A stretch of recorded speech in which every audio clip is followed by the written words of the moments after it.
इस वक्त बातचीत करने के लिए हमारे साथ मौजूद है केंद्रीय मंत्री रामदास आठवले जी। पश्चिम बंगाल में जिस तरीके से पहले फेज के वोटिंग के दौरान मतदान रिकॉर्ड तोड़ हुआ है, आपको क्या लग रहा है कि इस बार पश्चिम बंगाल में क्या होगा? मुझे लगता है कि पश्चिम बंगाल में मतलब पूरे देश भर का रिकॉर्ड ब्रेक करने का काम हुआ है। और शायद आज़ादी के बाद जो चुनाव हुए हैं उसमें 91.24 इतना जो वोटिंग हुआ है, तो इतना वोटिंग कभी नहीं हुआ था।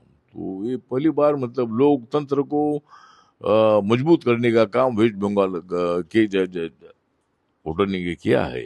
और इसीलिए मुझे लगता है कि जिस तरह वोटिंग इतना ज्यादा हुआ है, इसका कारण भी है कि ममता दीदी के लोगों की गुंडागर्दी वहां नहीं जे चली इस वक्त। मतलब पूरे भारत सरकार के जो सिक्योरिटी फोर्सेस वहां मौजूद थे और उनको गुंडागर्दी करने का मौका मिला नहीं।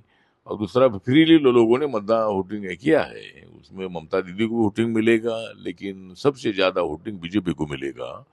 और जो पहले फेज में 152 सीटों पर जो चुनाव हुआ है, 91.24% जो मतलब वोटिंग हुआ है, तो उसमें बीजेपी का, एनडीए का फायदा है। और मोदी जी के नेतृत्व में अमित शाह जी ने बहुत बड़ा वहाँ आवाज उठाई, वहां जाकर ममता दीदी के कारनामों के खिलाफ। इसीलिए जनता मतलब ममता दीदी की छुट्टी करने के लिए तैयार थी, तैयार है। और इसीलिए इतना वोटिंग ज्यादा हुआ है। और पहले 100, और इस वक्त मेरा मानना यह है कि बीजेपी 200 पार सीटें करेगी। और वहाँ क्लियर मतलब अच्छा बहुमत, 2/3 मेजोरिटी से ज्यादा सीटें बीजेपी को मिल सकती है। इसीलिए वहाँ की जनता का मैं आभार व्यक्त करता हूँ कि भाई 91% तक आपने मतलब वोटिंग किया है। तो मैंने तो लोकसभा में मांग किया था कि वोटिंग कंपलसरी होना चाहिए, हर आदमी ने वोटिंग करना ही चाहिए। अगर वो नहीं कर सकता है, ऐसा एक आधा कुछ आदमी ऐसा हो सकते हैं, लेकिन उनका घर में जाकर भी वोटिंग लेने का भी ऐसा कोई इलेक्शन कमीशन ने नियम बनाना चाहिए कि जो वहाँ। और पोस्ट से भी मतलब जो वोटिंग होता है तो होता है, जो आर्मी वाले हैं, जो जो ड्यूटी करने वाले हैं। लेकिन ऐसे कोई आदमी, अब दिव्यांगजन होते, बीमार होते, तो 99% वोटिंग होना चाहिए, ऐसा मेरा मानना है। तो ये वोटिंग बहुत अच्छा हुआ है। और वहाँ का सिनेरियो ऐसा ही है कि वहाँ नरेंद्र मोदी जी के नेतृत्व में, अमित शाह जी के नेतृत्व में वहाँ बीजेपी सत्ता में आ सकती है। और इस वक्त मतलब वेस्ट बंगाल का मुख्यमंत्री बीजेपी का बनेगा, ऐसा मुझे पूरा विश्वास है। वोटिंग के बाद गृह मंत्री अमित शाह ने भी एक ट्वीट किया और चुनाव आयोग के साथ साथ सुरक्षा बलों की भी तारीफ की, जिस तरीके से उन्होंने वोटिंग करवाई है। आप इसे कैसे देखते हैं? हाँ, तो अमित शाह जी ने इस तरह बताया है कि भाई इतना वोटिंग पहली बार हुआ है, मतलब कितने अनेक लोगों ने इतना उत्साह से वोटिंग किया है।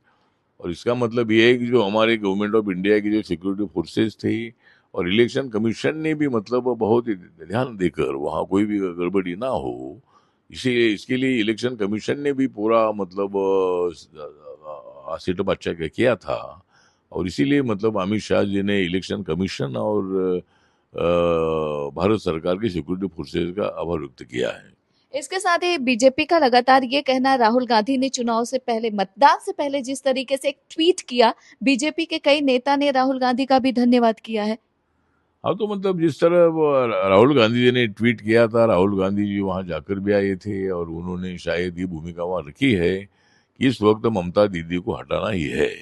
तो ममता दीदी को हटाना है, इसका मतलब बीजेपी को सत्ता में बिठाना ही है, मतलब ये उनका मतलब था। इनका हटाने का, ममता दीदी को हटाने का मतलब बीजेपी को सत्ता में बिठाना, ऐसा उसका अर्थ होता है। तो इसीलिए राहुल गांधी जी का हम आभार व्यक्त करते हैं कि भाई बीजेपी को सत्ता में लाने के लिए आप भी हमको समर्थन दे रहे हैं। और ये महिला आरक्षण का भी समर्थन करते तो बहुत अच्छा होता था, लेकिन ठीक बात है। तो इसीलिए राहुल गांधी जी का बीजेपी के लोगों ने आभार व्यक्त किया है, अच्छी बात है, क्योंकि राहुल गांधी जी के स्टेटमेंट से वहाँ का सिनेरियो पूरे देश के ध्यान में आया है कि वहाँ ममता दीदी जा रही है और बीजेपी सत्ता में आ रही है। एक अंतिम सवाल, महाराष्ट्र में मराठी नहीं तो लाइसेंस नहीं, ये सही है या गलत? मुझे लगता है कि मराठी भाषा सब लोगों को आनी चाहिए, हर ड्राइवर को आनी चाहिए, क्योंकि मराठी लोग अगर वहाँ कोई बैठते, किसी किसको हिंदी आती नहीं है, तो वहीं से पैसेंजर को भी मतलब समझने के लिए मराठी आनी चाहिए, ऐसा उसका अर्थ है। मराठी कंपलसरी, इसका हमारे प्रताप सरनाईक जी ट्रांसपोर्ट मिनिस्टर है और उन्होंने मतलब ये निर्णय लिया है कि भाई हर ड्राइवर को